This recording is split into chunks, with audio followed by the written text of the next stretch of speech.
আসসালামু আলাইকুম। আশা করছি সকলে ভালো আছেন। আজকে আমি একটি নতুন রেসিপি নিয়ে আসলাম, সেটা হলো চুষি পিঠার রেসিপি।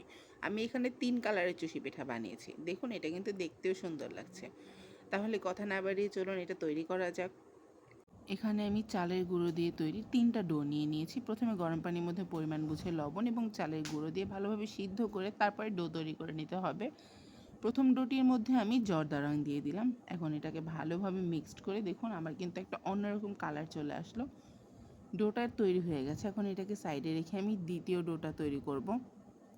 দ্বিতীয় ডোটার মধ্যে আমি পিঙ্ক কালার ইউজ করেছি, মানে গোলাপি রঙটা। এখন এই গোলাপি রঙের সঙ্গে ডোটাকে ভালোভাবে আমি মিশিয়ে নিব এবং দেখুন আমাদের দ্বিতীয় ডোটাও কিন্তু রেডি। আর ৩ নাম্বার যেই ডো সেটা হচ্ছে আমি সাদাই রেখে দেবো, মানে ওটা সাদা পিঠে তৈরি করব।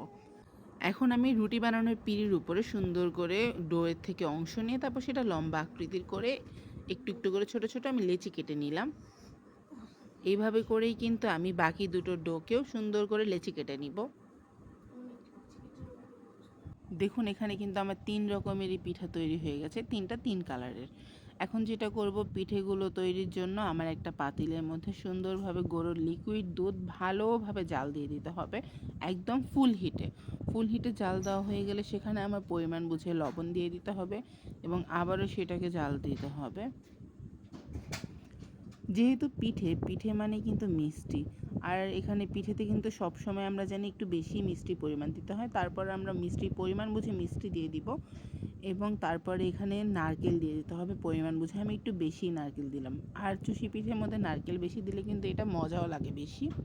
এখন আমি দুধটা ভালোভাবে নেড়ে চেড়ে এটা একটা বলক আসা পর্যন্ত অপেক্ষা করব। যখন ভালোভাবে বলক চলে আসবে তারপর ধাপে ধাপে আমাদের সুন্দরভাবে পিঠেগুলো দিতে হবে। প্রথমে আমি সাদাটা দিয়ে দিলাম। সাদাটা ভালোভাবে দিয়ে নেড়ে ছেড়ে তারপরে এটাকে ফুললি বলক আসা পর্যন্ত অপেক্ষা করতে হবে।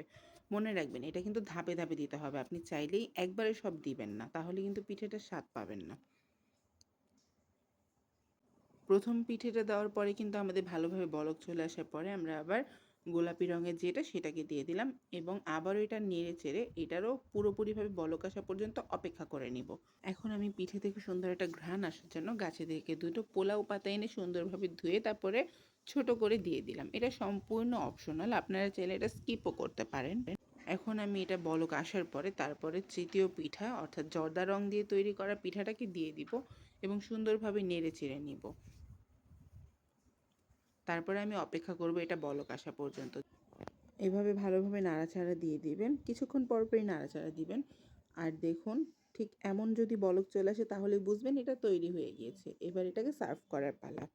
আমি সুন্দরভাবে একটা বাটিতে পিঠেটাকে সার্ভ করে নিয়েছি আর আমার কাছে কিন্তু 3টা কালারের সাথে বেশ লাগছে। আর এটা খেতেও কিন্তু খুবই মজা হয়েছে। আশা করছি ভিডিওটি আপনাদের কাছে ভালো লাগবে। যদি ভালো লাগে তাহলে একটা অবশ্যই লাইক করে ফলো বাটনে ক্লিক করে তারপরে আমার পাশে থাকবেন। ভিডিওটি দেখার জন্য ধন্যবাদ।